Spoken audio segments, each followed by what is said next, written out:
नमस्कार दोस्तों, मैं आपका एस्ट्रोलॉजर और गाइड विजय गोयल बोल रहा हूँ। आज का जो हमारा टॉपिक है वो है बुध खाना number 7, Lal Kitab 1941, page 142। Mercury in seventh house, Lal Kitab 1941। तो इसमें क्या लिखा है ये मैं आपको बताता हूँ। जैसे हम जानते हैं कि खाना नंबर 7 जो होता है बुध और शुक्र दोनों का पक्का घर होता है और यहाँ पे शनि उच्च होता है। और ये जानकारी बहुत ज़रूरी है। आगे अपन चलते हैं क्या लिखा है। तो पहली लाइन जैसे इसमें आशिया के बारे में लिखा होता है, तो इसमें देखिए आशिया में क्या क्या लिखा हुआ है। हरी घास, पहला जो शब्द है वो है हरी घास। तो हरी घास का मतलब जो घास होती है जो ज़मीन में उगती है, पार्क में सब जगह पाई जाती है। तो हरी घास, देखिए खाना नंबर जो 7 है ये एक उपजाऊ ज़मीन है। खाना नंबर 7 तो उपजाऊ ज़मीन में घास अपने आप ही उग जाती है। एक तो ये इसमें हरी घास के हम उपाय कर सकते हैं। जैसे किसी का बुध खराब हो रहा हो तो वो हरी घास पे चले, वॉक करे, या हरी घास जो है गाय को खिलाए। तो इन सब चीज़ों से ये उपाय भी किए जा सकते हैं। हरी घास का एक मतलब और भी होता है कि घास जो होती है ये बार बार इसको लोग काट देते हैं, इसको गाय चर जाती है, लोग इसे पैदल चल के रोक देते हैं, लेकिन फिर भी ये घास मरती नहीं है। घास हमेशा वापस अपने आप खड़ी हो जाती है। तो हम ये भी इससे एक आशय निकाल सकते हैं कि जिसका बुध खाना नंबर 7 में है, ऐसा व्यक्ति जो है बार बार उठ खड़ा होने की उसकी क्षमता होती है। कितनी ही मुसीबत उस पर आ जाए लेकिन वो वापस से खड़ा हो जाता है, वापस से वो अपने आप को तैयार कर लेता है। ये किसकी, हम ये चीज़ भी हम इसका आइडिया ले सकते हैं। भौंडी गाय, भौंडी गाय का मतलब होता है ऐसी गाय जिसके सिंग नहीं हो, उसको भौंडी गाय कहते हैं। तो ये भी खाना नंबर 7 बुध के आशय है। यानी कि गाय तो है लेकिन मारने वाली नहीं है, नॉन ऑफेंसिव, नॉन ऑफेंसिव है। वो रिएक्ट नहीं करती, वो झगड़ों से दूर है। मतलब ऐसा व्यक्ति झगड़ों से दूर रहता है, झगड़ा करना नहीं चाहता है, झगड़े के टाइम वो रिएक्ट नहीं करता है। तो ये भौंडी गाय का मतलब है। हाईली प्रोडक्टिव है लेकिन नॉन ऑफेंसिव है। ये भी इसे हम इसका मतलब ले सकते हैं। बकरी, बकरी अगेन सभी जानते हैं, तो हम इसको उपाय में यूज़ कर सकते हैं। तो ये हरी घास, भौंडी गाय, बकरी, ये सब जो है ऐसे जानवर हैं जो सॉफ्ट जानवर है, नॉन ऑफेंसिव है और अपने को कोई नुकसान पहुंचाते नहीं है। तो जिसका बुध खाना नंबर 7 में होता है ऐसा व्यक्ति नुकसान पहुंचाने वाला नहीं होता है। आम माँ घी की हालत, आम माँ घी की हालत का मतलब हो गया कि माँ बेटी का रिश्ता, है ना। एक जो नॉर्मल माँ बेटी का जो रिश्ता होता है वो इसमें बताया है। तो हम ये कह सकते हैं कि ऐसा जातक जो है अपने माँ का लाडला होता है और माँ के कहने पे भी रहता है। तो ये बात हम इसमें ले सकते हैं, या हम यूँ कह सकते हैं कि माँ उसको बहुत चाहती है, कम से कम ये बात तो हम एज इट इज़ ले सकते हैं। दूसरी चीज़ों का ठप्पा या ढांचा, दूसरी चीज़ों का ठप्पा या ढांचा। ठप्पा जो होता है मोहर को कहते हैं, जो मोहर होती है ना, जो स्टैंप होती है उसको ठप्पा बोलते हैं। और ढांचा यानी कि जो एक भारी शेप होता है, किसी भी चीज़ का जो कंटेनर होता है या शेप होता है वो ढांचा कहलाता है। तो खाना नंबर 7 जो होता है वो एक प्रकार की आपकी इमेज है। आप कैसा, लोग आपको किस तरीके से लोग आपको मानते हैं। तो इसमें हम ये कह सकते हैं कि जो ग्रह कायम है, जो ग्रह कुंडली में कायम है, उसका, उस ग्रह की जो क्वालिटीज़ है वो क्वालिटीज़ उसमें दिखाई देती है। बुध खाना नंबर 7 में उसको एक अच्छे, वो उसकी पहचान है।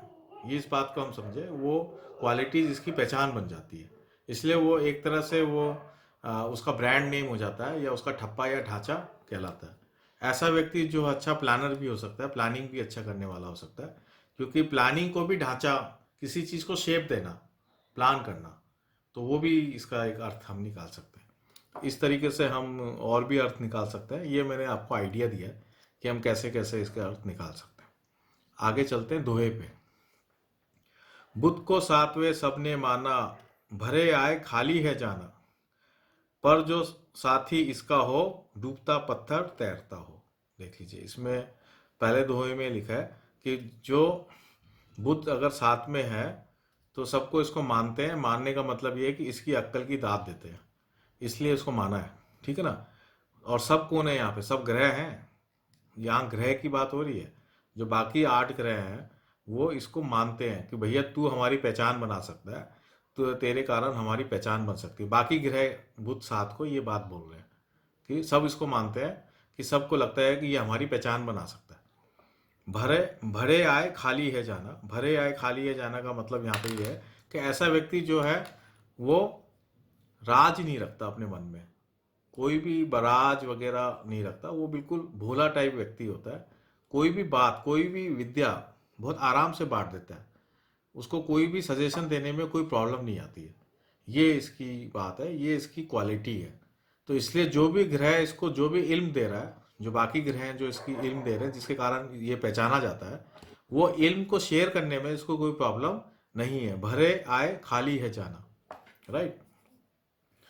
पर जो साथी इसका हो डूबता पत्थर तैरता हो।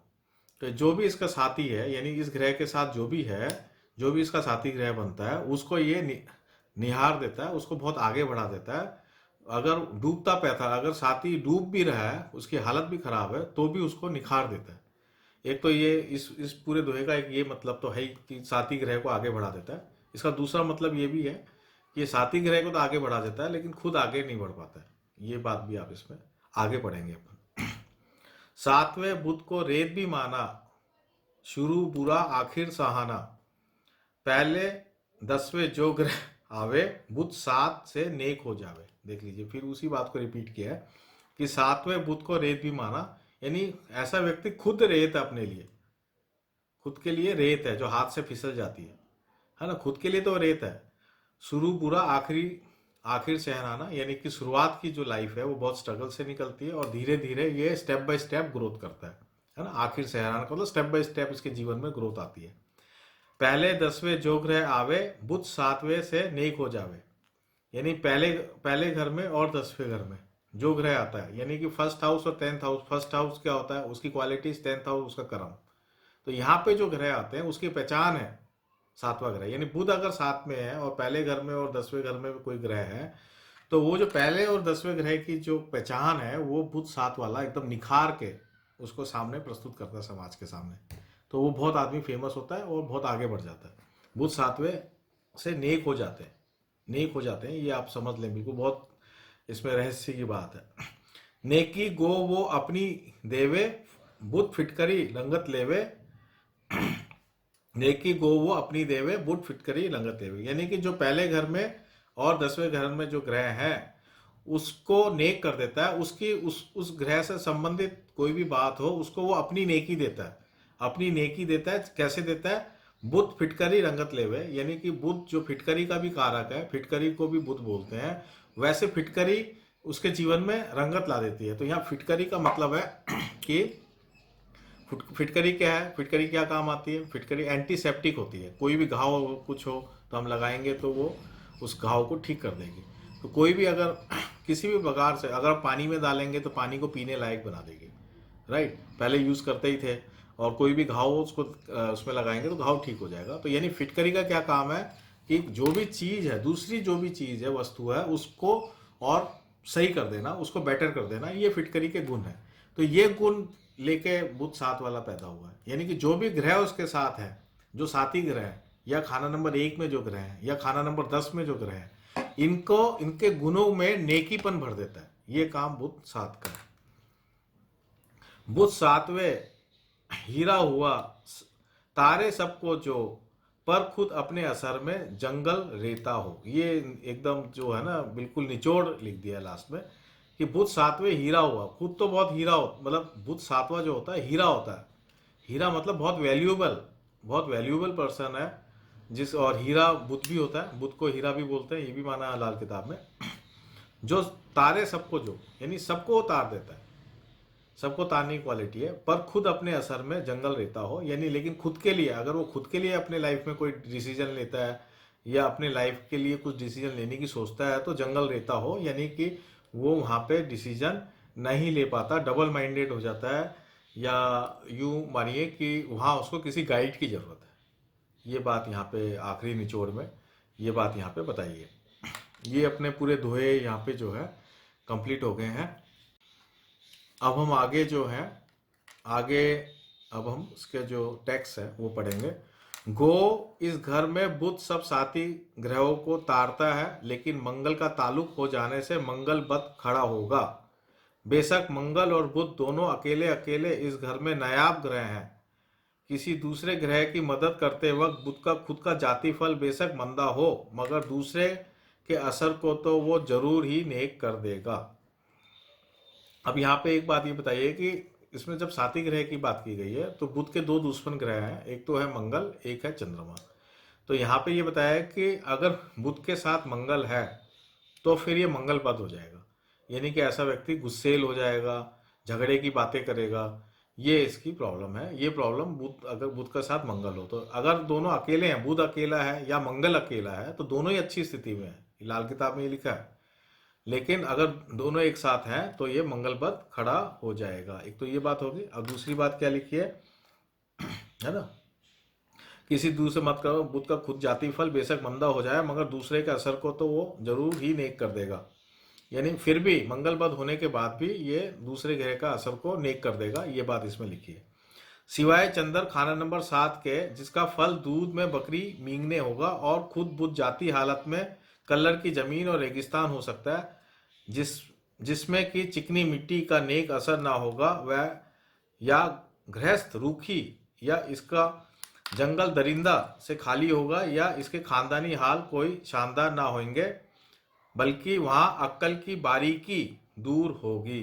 अब इसमें एक बहुत बड़ा एक्सेप्शन दिया है। एक्सेप्शन क्या दिया है कि बुध मंगल बद होने के बाद भी मंगल का भला कर सकता है, यहाँ तक भी यहाँ पे लिखा है। लेकिन इसमें एक एक्सेप्शन ये है कि अगर बुध के साथ चंद्रमा है, चंद्रमा भी जो है बुध उसको दुश्मन मानता है, तो उस केस में तो बिल्कुल दूध में बकरी की मींगनी होगी।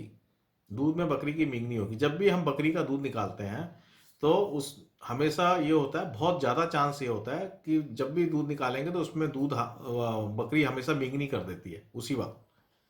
तो ये जो बकरी से दूध निकालने वाले होते हैं बड़े होशियारी से दूध निकालते हैं, नहीं तो ये बहुत ज़्यादा चांस होता है कि उसमें मींगनी गिर जाती है। तो अगर दूध में अगर मींगनी गिर जाए तो कोई काम का रह नहीं जाता दूध। तो वही चंद्रमा और बुध 7वें घर की स्थिति को इंडिकेट करता है कि ऐसा व्यक्ति की जो नॉलेज है वो किसी काम की नहीं रहती। और इसमें क्या लिखा है, कलर की जमीन और रेगिस्तान हो सकती है, यानी कि उसकी जो जमीन है, यानी कि खाना नंबर 7 जो बहुत उपजाऊ जमीन है, अगर चंद्रमा शुक्र है साथ में तो वो उपजाऊ, चंद्रमा बुध अगर साथ में है तो वो उपजाऊ रेगिस्तान में कन्वर्ट हो जाता है, कोई काम का नहीं रहता, रेगिस्तान बन जाती है वो जमीन, है ना। मिट्टी का, चिकनी मिट्टी जो शुक्र की कारक है, गीली चिकनी मिट्टी जो उपजाऊ होती है, जो शुक्र का कारक है, वो वहां से गायब हो जाती है, यानी कि उसका जीवन जो है रेगिस्तान की तरह हो जाता है। गृहस्थ सुख बिल्कुल खत्म हो जाता है गृहस्थ सुख में।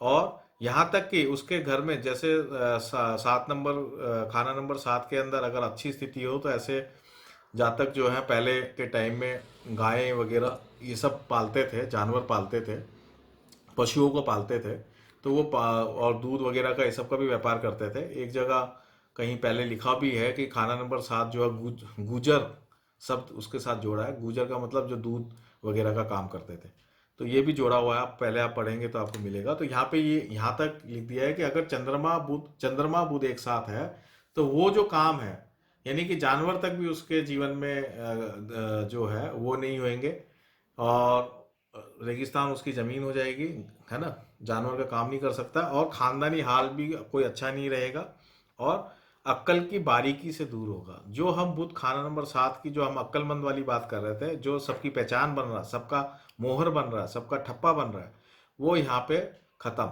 मामला। तो चंद्रमा बुध 7 में बहुत खराब बताया है, इस बात को आप समझ ले। उसकी अक्ल की बारीकी से भी वो दूर हो जाता है।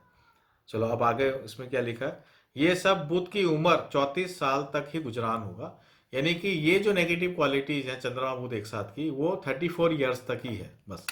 34 ईयर्स के बाद उसके जीवन में पॉजिटिविटी आने लग जाएगी। मजमुआ तमाम हाजिर माल का व्यापार उम्दा होगा और दस्ती व हुनरमंदी का काम मुबारक होगा। बहरहाल कलम से तलवार से उम्दा ताकत होगी। तो अब इसमें जो बात बताई है कि अगर बुध साथ में होता है तो ऐसा व्यक्ति का जो है वो चाहे व्यापारी बने यानी ट्रेडर बने, यहाँ ट्रेडर की बात हो रही है, क्योंकि मजमुआ तमाम हाजिर माल का व्यापार उम्दा होगा यानी ट्रेडर होगा। तो ऐसा व्यक्ति ट्रेडिंग कर सकता है, कोई प्रॉब्लम नहीं है, बहुत अच्छा करेगा। और दस्ती और हुनरमंदी का काम भी, यानी कि हुनरमंद जो काम होता है, हाथ के जो काम होते हैं, उसमें भी ये बहुत अच्छा करेगा। जैसे हाथ के काम में हो गया, जैसे मैकेनिक का काम हो गया, या नाई का काम हो गया, दर्जी का काम हो गया, तो उसमें भी ये अच्छा करेगा। ये बात इसमें लिखी, हुनरमंद दस्ती, यही इसी तरह के काम होते हैं। और इसके लेकिन इसमें आगे क्या लिखा है, बहरहाल कलम में तलवार से उम्दा ताकत होगी।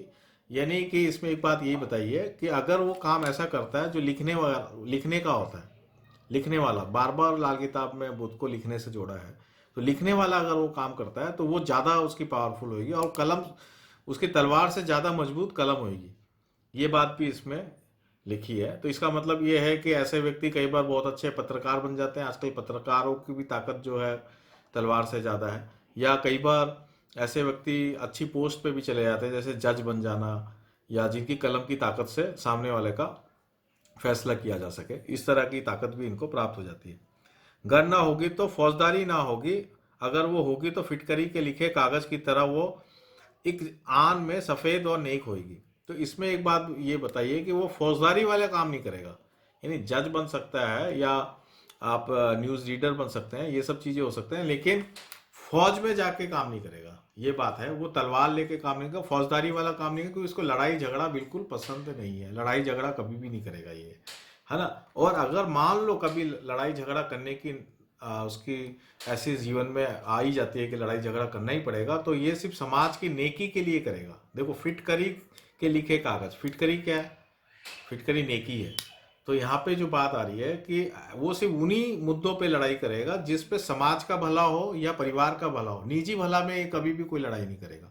निजी भला में तो ये खुद छोड़ के चला जाएगा। लेकिन अगर समाज के लिए लड़ना पड़े या उसके लिए लड़ना पड़े, तो ये जरूर वहां पे नेकी के पक्ष में ही ये लड़ेगा। ये बिल्कुल क्लियर है यहाँ पे, नहीं तो नहीं लड़ेगा ये, है ना। और फिर क्या होगा, फिर भी होगी तो जुबान की थूक से ही दुश्मन की गर्दन सर कलम होगी। यानी कि नेकी की अगर लड़ाई भी होती है और फिर भी उसके बाद भी ये मुकदमेबाजी और ये सब चक्कर में ना जाके सिर्फ जुबान से ही, यानी कि अपनी जुबान से ही उस मुद्दे को सॉल्व कर देगा। यानी अपनी बातों से, अपने तर्कों से, अपने तरीके से, बिना लड़ाई लड़े, बिना फौजदारी या मुकदमेदारी किए वो उसका सॉल्यूशन निकाल लेगा। ये इसमें काबिलियत होगी। तो ये पूरा भूत खाना नंबर 7, जो कि बहुत बड़ा 2 पेज में ये चैप्टर है, तो ये 2 पेज में एक मैंने आप इसको शॉर्टेस्ट तरीके से आपको समझाया है। इसको अगर हम एक्सप्लेन करेंगे तो और भी बड़ा हो जाएगा। और 1952 में अगर हम इसको पढ़ेंगे तो ये मानिए कि 3-4 वीडियोस बनाने पड़ेंगे, इतना होगा। तो ये अगली बार दोबारा जब हम 1952 लेंगे तब मैं इसको डिटेल में बताऊंगा।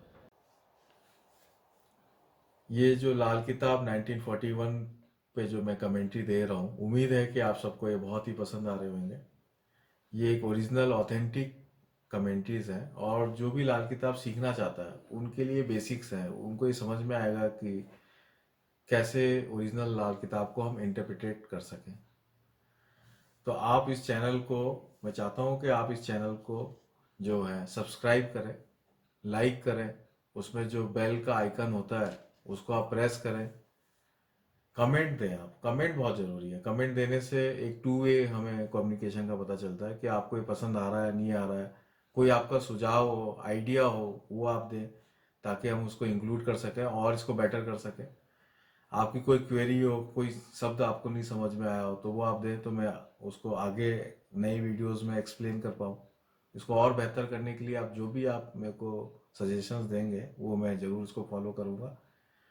ज़्यादा से ज़्यादा जो जिज्ञासु लोग हैं उसमें ये फैले, इसलिए आप लोग इसको शेयर करें, ज़्यादा से ज़्यादा शेयर करें। जो लाल किताब सीखना चाहते हैं या जो ज्योतिष की बेसिक नॉलेज को समझना चाहते हैं, वहाँ पे आप अपने ग्रुप्स में, फेसबुक में, आपके जो भी सोशल हैंडल्स हैं, वहाँ पे आप इसको शेयर करें, ताकि ज़्यादा से ज़्यादा जिज्ञासु लोगों के पास ये ओरिजिनल जो ऑथेंटिक कमेंट्रीज है वो पहुँच पाए। नमस्कार, जय हिंद।